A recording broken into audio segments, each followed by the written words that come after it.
It's our final deadline week, if you will, for the winter sports. We're officially in deadline week for the NHL. And this is where front offices decide, are we going for it or are we folding it? Friday at noon Pacific is the trade deadline.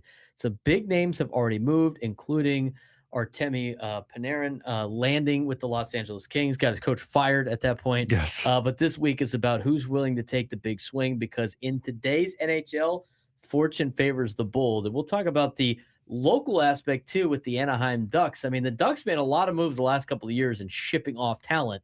I'm curious to see if they're going to start acquiring some talent.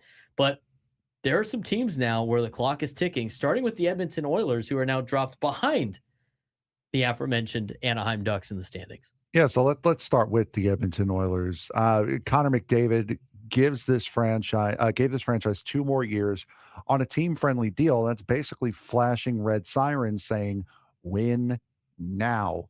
But the problem is your goaltending right now. Tristan Jarry has a 0.860 save percentage since arriving in a trade that swapped the 2 goaltenders between them and Pittsburgh earlier this year. That's not just shaky, that is a playoff killer right now. They're giving up the most high danger goals in the league. If you're serious about winning the Stanley Cup, you cannot roll into April and hope the goaltending situation figures itself out.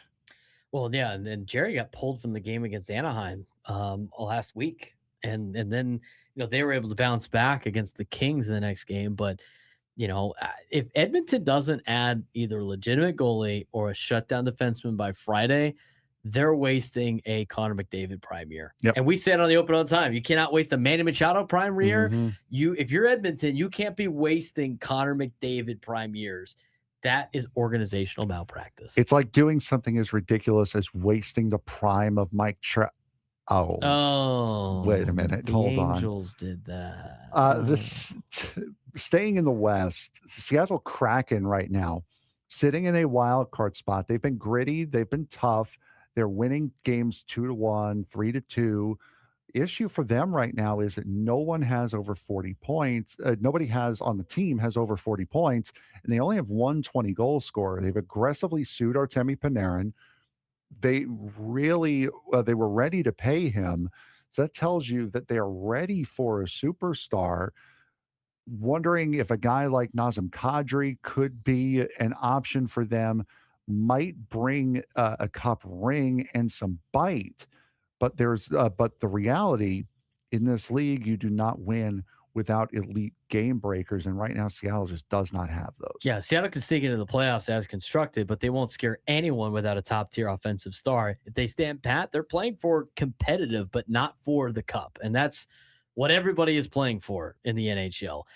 Is it time to retool if you're the Toronto Maple Leafs? It's a fascinating one, Frank, because for years, people have said that they were regular season kings who disappeared in the playoffs, and now they might not even get there. They might even make the playoffs. Austin Matthews just captained Team USA to Olympic gold. He's doing his part, but the roster around him is very much underachieving. Pending unrestricted free agents everywhere, restricted free agent questions. This feels like a franchise at a crossroads. Yeah, it certainly does. And the thing about the Toronto Maple Leafs at this point is they've had to lose guys because they don't have enough money in the cap. They lost Mitch Marner to Las Vegas because of that, and they chose to keep guys like William Nylander around, and it really has not worked out for them.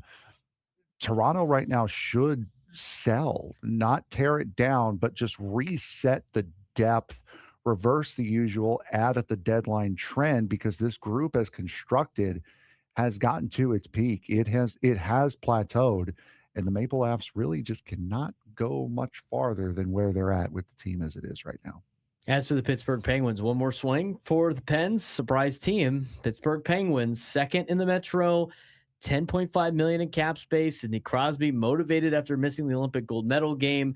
If you're general manager Kyle Dubois, why wouldn't you swing big and add a shutdown defenseman, add another scorer? This isn't a rebuild roster. This is a one more ride roster with the Pittsburgh Penguins. And if Pittsburgh stands still, That's conservative thinking, Mhm. and conservative thinking doesn't win championships. No, it does not. And a lot of the core guys on that roster, if you're thinking about a positive, if they don't go for it, you're not like, oh, this guy has been here for so many years. He's gotten so close. It's not an Alexander Ovechkin situation where he's gotten here. He's been here his whole career. He's gotten so close. He just hasn't won that ring yet.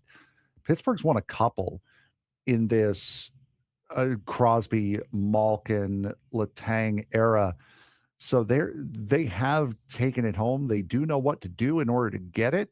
They just have to be willing to do it, as a lot of these guys of this core hit the twilight of their careers. Let's talk about the wild card watch. And there's some games to keep an eye on this week. The Los Angeles Kings are 3 points out, but they got a tough schedule coming up. San Jose, 5 points back, but Macklin Celebrini is leading the charge for them. Columbus Blue Jackets, 7-2-1 in their last 10, quietly surging in the East. This week could completely reshape both wild card races. Yeah, absolutely. And the Columbus Blue Jackets suffering that overtime loss against my New York Islanders in overtime, who are undefeated in overtime, only team in the NHL to do that. Right now, looking at the Hart Trophy, basically your MVP for the NHL.